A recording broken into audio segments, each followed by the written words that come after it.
Hello, welcome to another video. This was posted on FMT Free Malaysia Today on May 20th this month. And it reads, 2 in 3 Malaysian men are at risk of erectile dysfunction, says the Deputy Minister of Malaysia. Deputy Health Minister Lukanisman Awang Sauni says nearly 70% of men aged 40 and above are experiencing or have experienced erectile dysfunction. So today's topic is longevity and erectile dysfunction. My name is Dr. Victor Chen. What is erectile dysfunction? Symptoms of erectile dysfunction includes being able to get an erection sometimes, but not every time you want to have sex. Secondly, being able to get an erection, but not having it last long enough for sex. Thirdly, being unable to get an erection at any time. So ED or erectile dysfunction is often a symptom of another health problem or health-related factor. And you'll see what I mean. But erectile dysfunction or ED is an increasingly prevalent condition that affects a man's quality of life and longevity. As men age, the likelihood of experiencing ED rises significantly from about 40% of men in their 40s to 70% of the men in their 70s. Is it primarily or exclusively because of aging? Well, according to the World Health Organization, due to an increase in life expectancy by 2025, this is this year, about 15% of the population will be over the age of 65, which relates to a prevalence of 322 million cases of erectile dysfunction globally. Longevity and erectile dysfunction.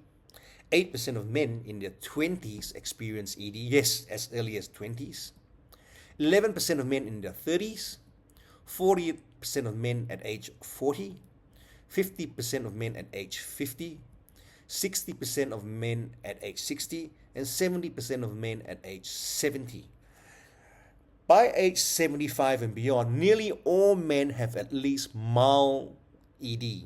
This increasing prevalence with age occurs because of the physiological processes that causes ED in older men often begin much earlier in life, like your arteries are being blocked from your mid-20s onwards, right? It's not just suddenly you're 40, 50, I got a heart pain, I got a heart blockage. The process of arteriosclerosis, the pathogenesis of many disease begin when you're young, right? And it's progressive.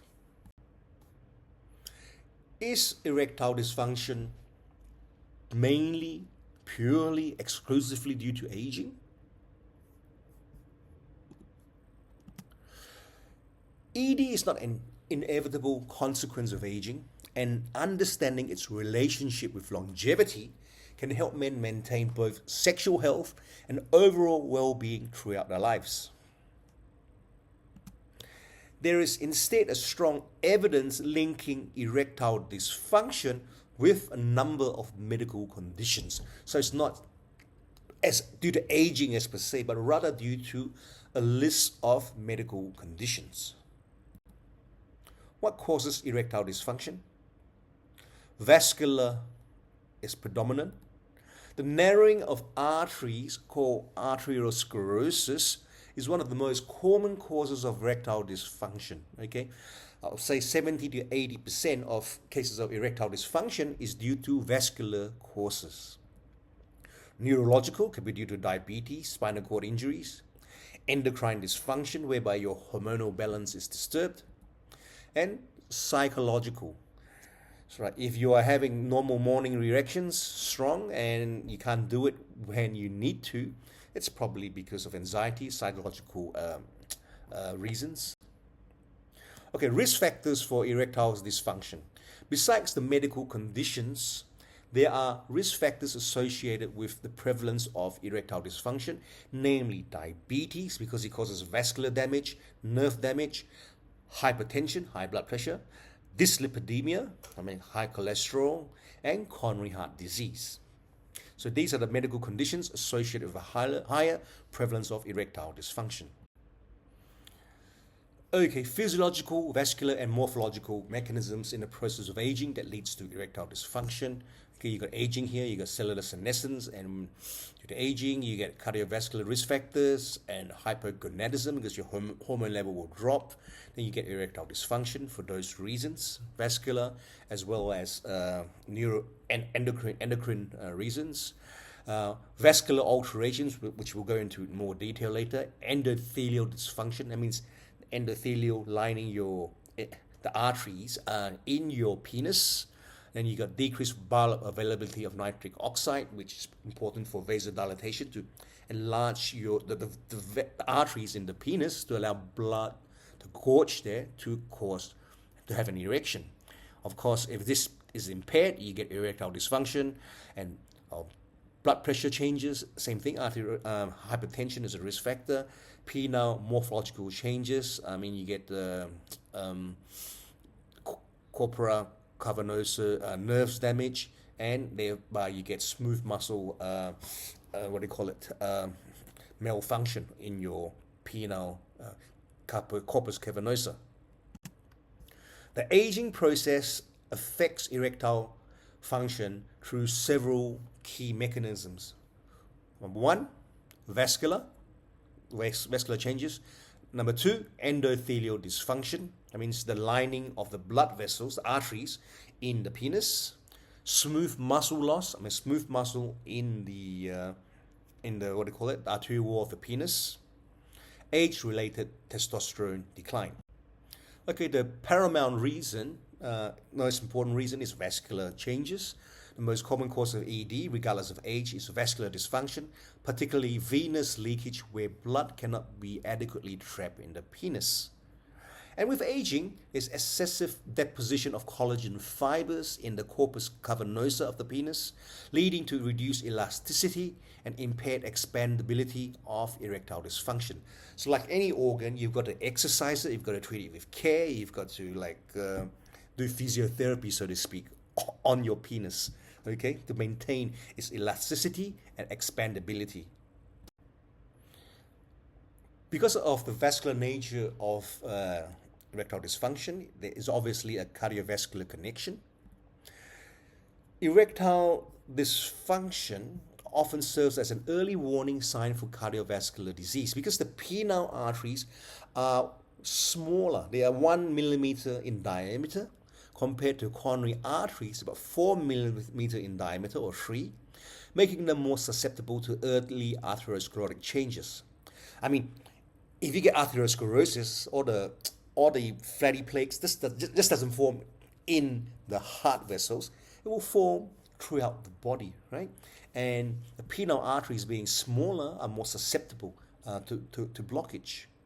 And studies show that men with erectile dysfunction have a 1.43 times higher risk of cardiovascular mortality. 49% of patients with coronary arteries disease report significant erectile dysfunction. Erectile dysfunction, ED, precedes coronary artery disease symptoms by 3 to 5 years in most cases. So you're more likely to have ED 3 to 5 years before you have any chest pain, etc., etc. This connection exists because both conditions share common pathophysiology involving endothelial dysfunction, arterial occlusion, the arteries being blocked, and systemic inflammation. These are the stages of atherosclerosis. See, a healthy artery, the plaque builds up, the plaque forms, and the plaque ruptures, and thereby you get occlusion, leading to heart attack, erectile dysfunction, etc., etc. Okay, this is how a blood clot forms and causes vessel occlusion.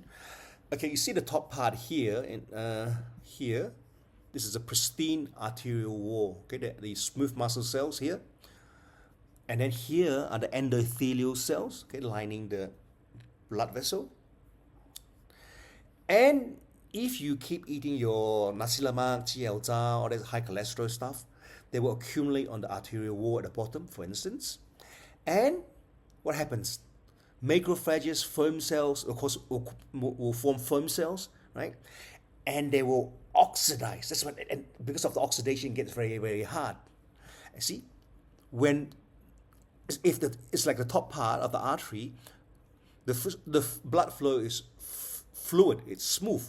But if you have an oxidized arteriosclerotic plaque, there's a high shear stress, right? Shear stress. So a high shear stress will lead to a turbulent blood flow across this section of the artery. And what happens with over time, this high shear stress is like a knife. It will cut through this arteriosclerotic plaque at the bottom. And when blood clotting factors get in touch with your collagen, it will form a clot. It's like if you cut yourself in your hand, the blood clotting factors, when they come into contact with the collagen in the skin, it will form a net. Okay, see this net here? That is the blood clotting factors, right? And form a net is just to patch the injury site. Okay, and of course, then the platelets will come and cover the hole, right? So then it will form a clot, and if this whole vessel is blocked, it will lead to heart attack, stroke, erectile dysfunction, etc., etc. So the primary purpose of risk assessment is early intervention, right? So here's your arteriosclerotic plaque. You want to prevent it from forming, like taking omega-3, like reducing your cholesterol, taking fiber, okay? So then after the plaque is formed, it leads to a plaque rupture, clot formation, vessel occlusion, stroke, myocardial infarction, and also erectile dysfunction.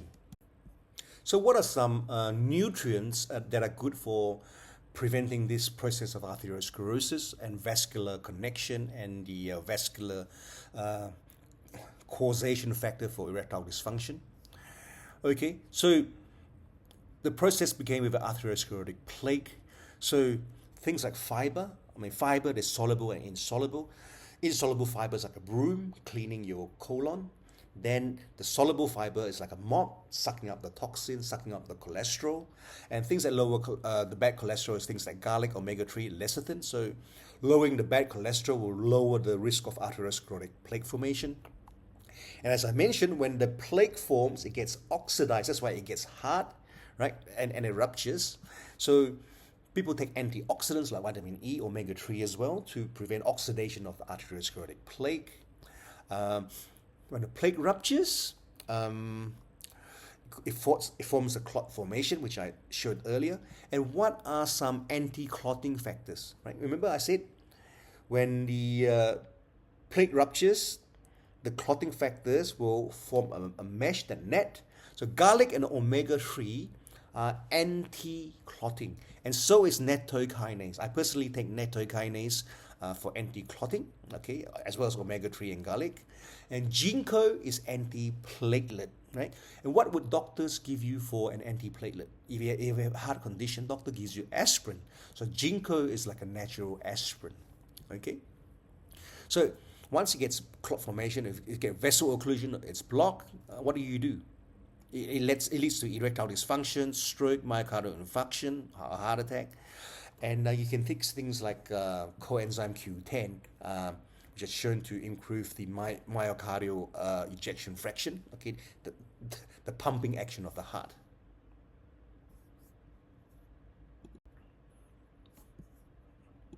And the second mechanism and cause of erectile dysfunction is endothelial dysfunction. Talking about, here you go, it's talking about the arteries in the penis, okay? And aging leads to reduced nitric oxide bioavailability due to increased oxidative stress and inflammation, right? You go decreased nitric oxide, then you get decreased relaxation of the smooth muscles in the penis, right? And that means you cannot relax. It means you cannot get erection because you can relax the smooth muscle for blood to fill up. So nitric oxide is crucial for vasodilatation and penile erection. And things like Viagra, PDE5 inhibitor, is to increase the nitric oxide, okay? What are some naturally occurring nitric oxide foods that can help ameliorate symptoms a bit?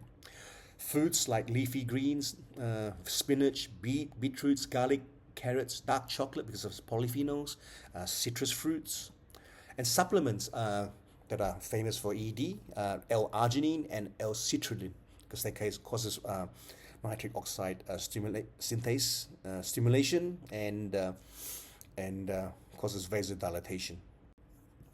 Reason number 3 is corpus cavernosum smooth muscle loss.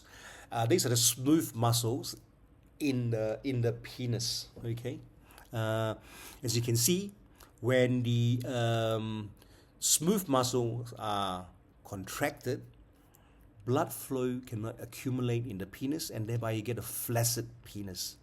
However, because of nitric oxide is able to relax the corpus cavernosum smooth muscle, then blood can accumulate and you can get an erection. Androgen or testosterone deficiency, aging, and other medical conditions that leads to reduced blood flow can lead to corpus cavernosum smooth muscle loss. As men age, reduction in corpus cavernosum smooth muscle and increase in collagen can contribute to a decrease in elasticity and erectile function. Low testosterone can lead to a decline in smooth muscle mass and a tendency for cells to differentiate into fat cells. So instead of these smooth muscles being there, they get converted to fat cells. Okay, and that's why with men with low testosterone level, because of the low smooth muscle mass, Viagra and all those Cialis won't work. So you need to get those people that need to boost up the testosterone either by natural means or by injection, okay, regular injections for the Viagra to work. Conditions like diabetes, hypertension, and cardiovascular disease impairs blood flow to the penis, leading to reduced oxygen levels and triggering fibrosis. Scarring of the penis, that means you get a Peyronie's disease. Instead of being straight, it can just curve. And corpus cavernosum smooth muscle loss. Fourthly, age-related testosterone decline. Male menopause, it's a very real thing. Testosterone levels naturally decline with age, affecting libido, erectile function. Low testosterone is also associated with an increase in arterial stiffness, right? Because you get fibrosis and then more fat cells, okay, etc., and decrease the smooth muscle mass. You go with age, your testosterone level decline. Testosterone, okay, it's initiated from your pituitary gland in the brain, luteinizing hormone, and where is it produced ultimately? It's produced in the testes, okay? That's where your testosterone is produced. Testosterone is a hormone produced by your testicles that plays an essential role in your sex drive, sperm production, muscle growth, bone growth, hair growth, voice deepening, and red blood cell production. So for men to be strong physically, you need high testosterone levels to maintain your muscle mass and your bone density. Having low testosterone doesn't necessarily require treatment. There are guys who feel completely normal and may not want any intervention. Because once you inject testosterone into your system, there's a negative feedback and your testes will stop producing testosterone, so you're forever dependent on an external source of testosterone, namely repeated testosterone injections. Treatment: only treat if symptomatic.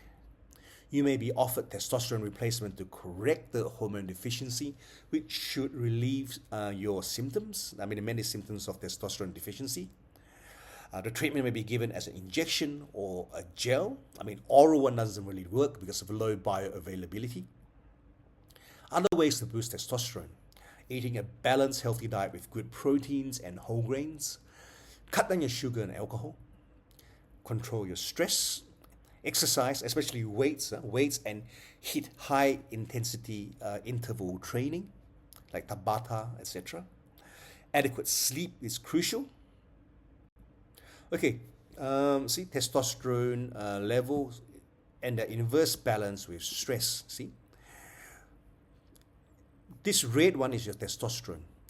Cortisol is a marker of stress. So if your stress marker cortisol increases, your testosterone level will decrease. So can manage your stress.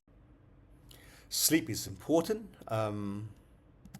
Most of our testosterone are produced when we are in a deep REM sleep.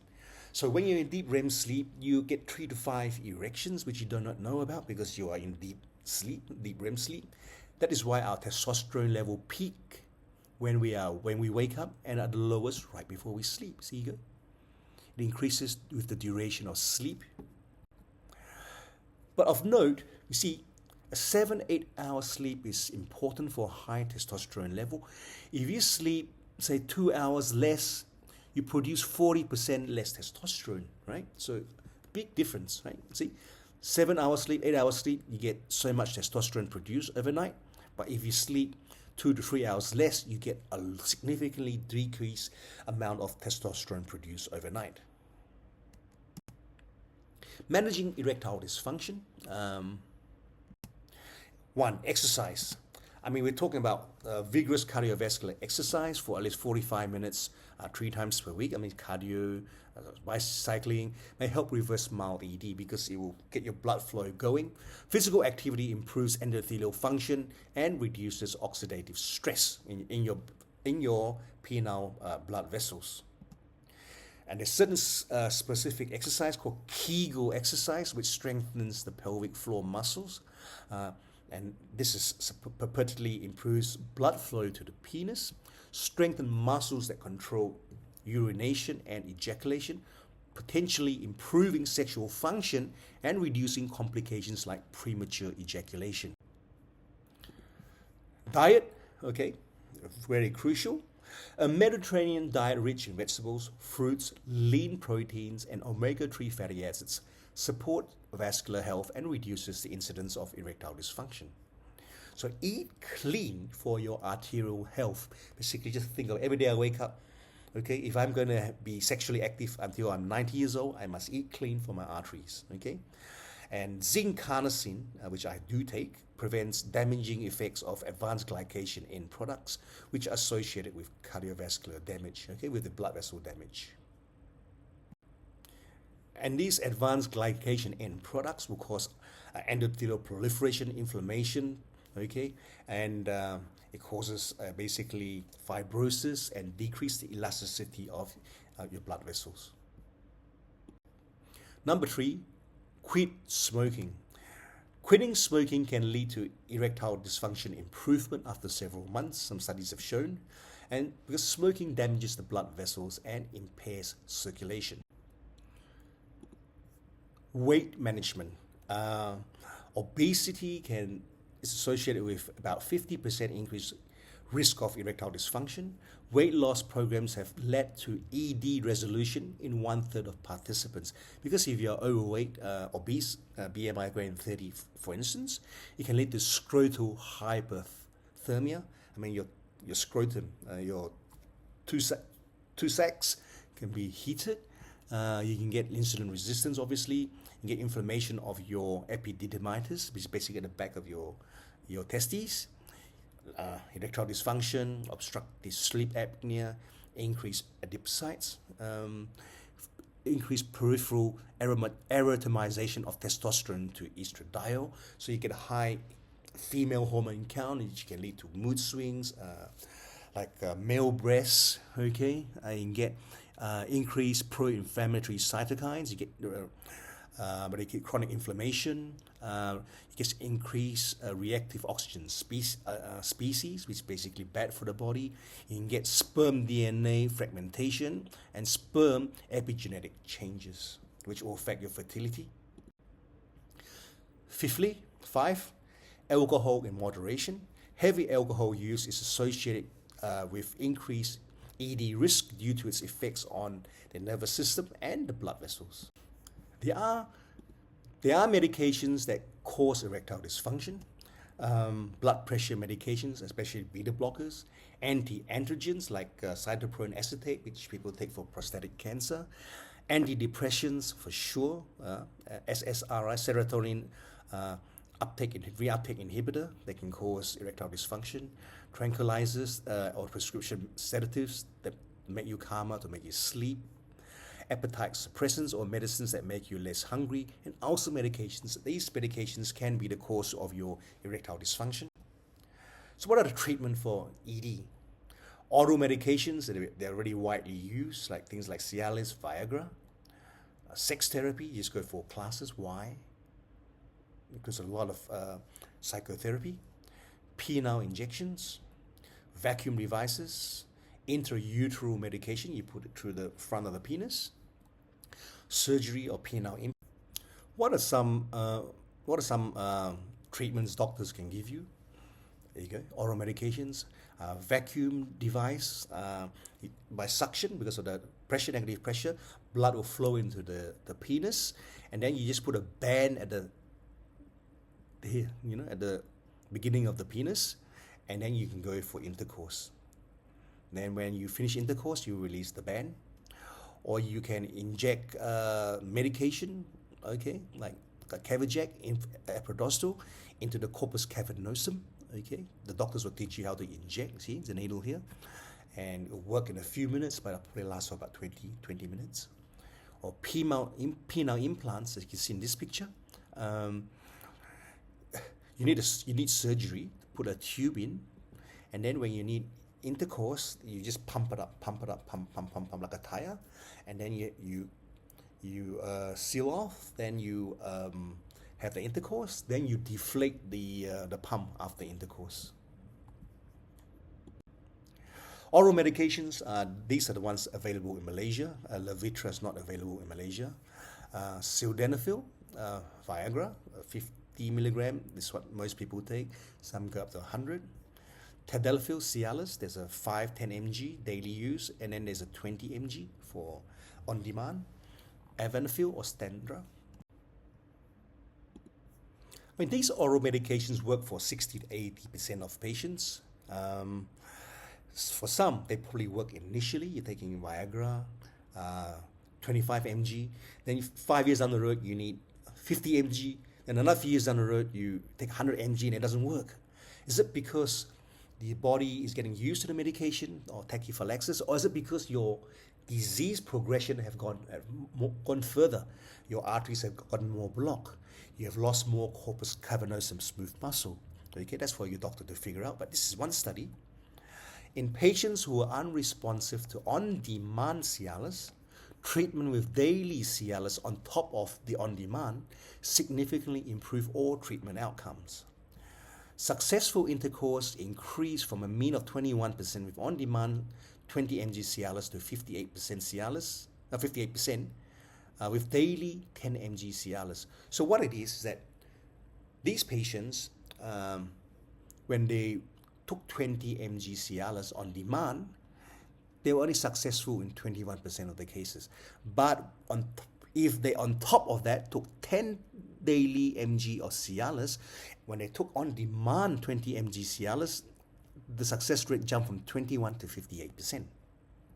So try Cialis 5 to 10 mg daily, and then take 20 mg Cialis on demand. Try this for 12 weeks, because this study was for 12 weeks. Or you can take alternate Cialis 20 mg a day. What's the reason behind that? Get the penis oxygenated and perfused throughout the day, not just during REM sleep. Remember earlier I said sleep's important, because during your deep REM sleep, there's nitric oxide release. You get 3 to 5 erections, in your deep REM sleep that you don't even know about, and you wake up, you get a morning salute, because that's when the penis is perfused. But now the idea is to get the penis oxygenated and perfused throughout the day, and not just during REM sleep. So this is the study. You can find it. The Journal of Sexual Medicine. Efficacy and safety of daily tadalafil, which is Cialis, in men with erectile dysfunction, previously unresponsive to on-demand tadalafil or Cialis. Okay, it was published on 1st November 2004. Okay, BPH, Cialis also known as tadalafil, is approved by the FDA for treating symptoms of benign prostatic hyperplasia, which is enlarged prostate. It works by relaxing the muscles in the prostate and the bladder, making it easier to urinate.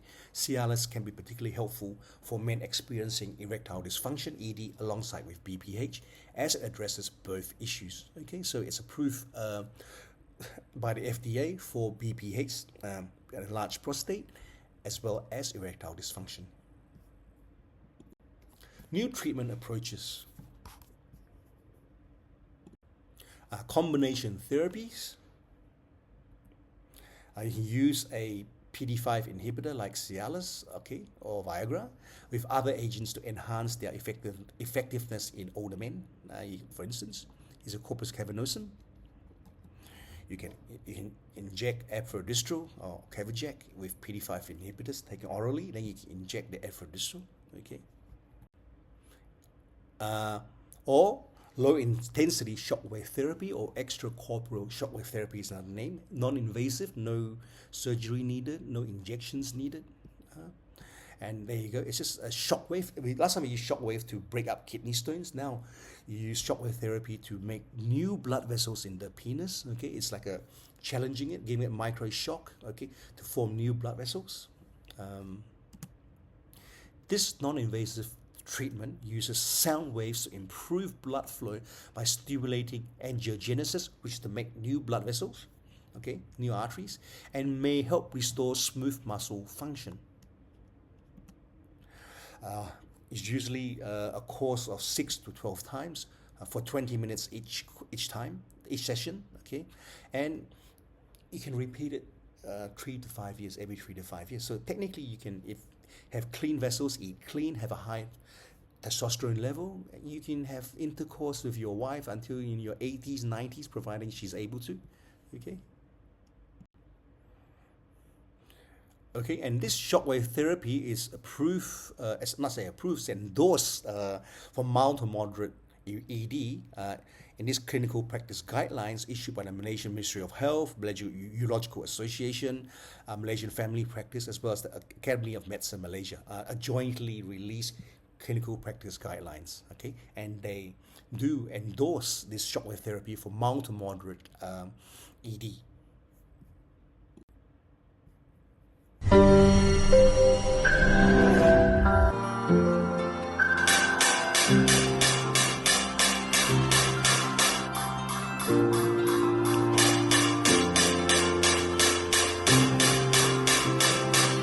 Stimulated for new blood vessels. 6 to 12 treatments, 20 minutes each treatment session.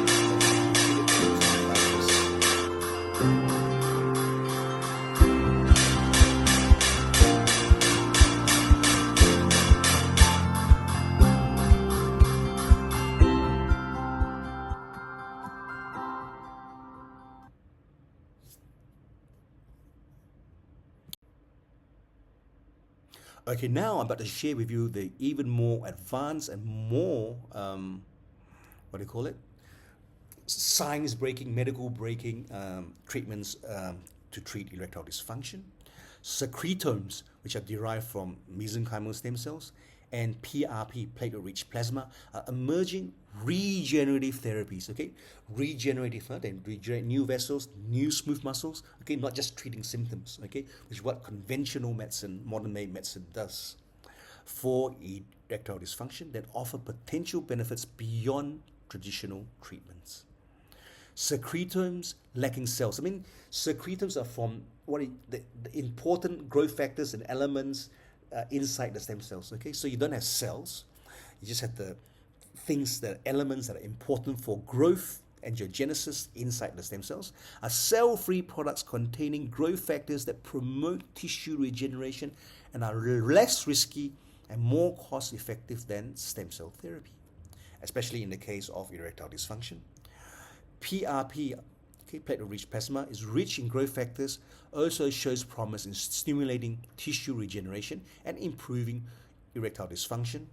And you give it by intracavernosal injections. Okay, you can give both. A doctor can get some secretome, get your PRP, mix it, and do multiple treatments, 2 to 3 treatments as per required.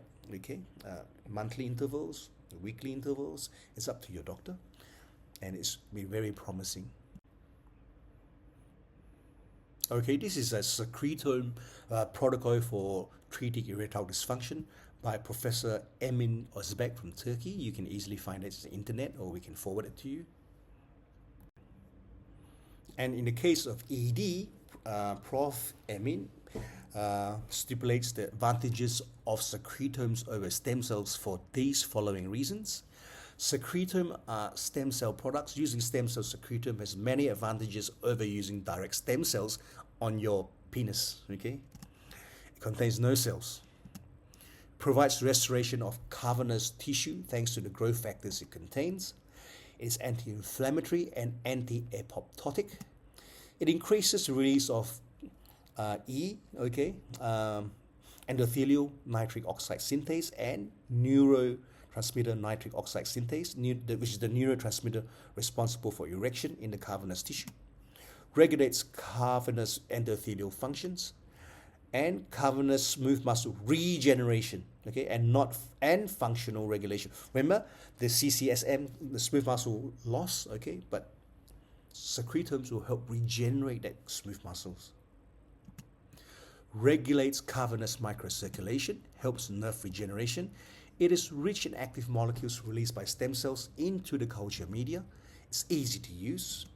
Since it does not contain cells, there's no need for special protocols for application, and it's cheaper than stem cell therapy. And there's no possible complications that can be seen in the stem cell treatment, because there's no incompatibility with your proteins and so forth, because there's no cell involved. Okay.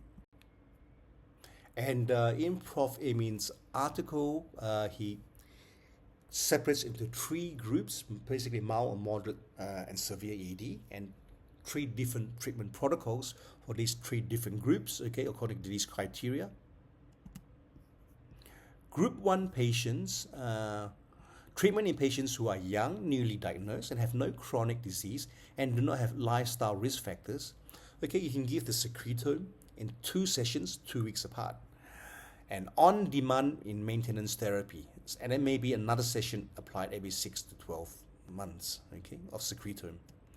Okay, in more moderate symptoms of ED, treatment in patients who are elderly, previously diagnosed with ED, have accompanying chronic disease, and have a normal lifestyle. So 4 sessions in total, 2 weeks apart. And maintenance therapy, it is repeated every 6 months, okay, your secretome.